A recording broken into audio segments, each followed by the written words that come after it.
ويل لكل أفاك أثيم يسمع آيات الله تتلى عليه ثم يصر مستكبرا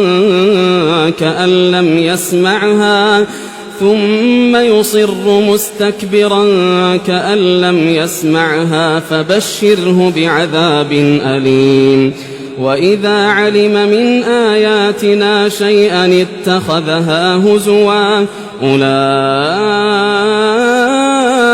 لهم عذاب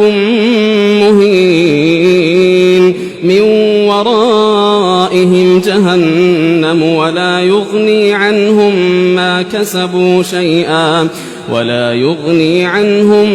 كسبوا شيئا ولا ما اتخذوا من دون الله أولياء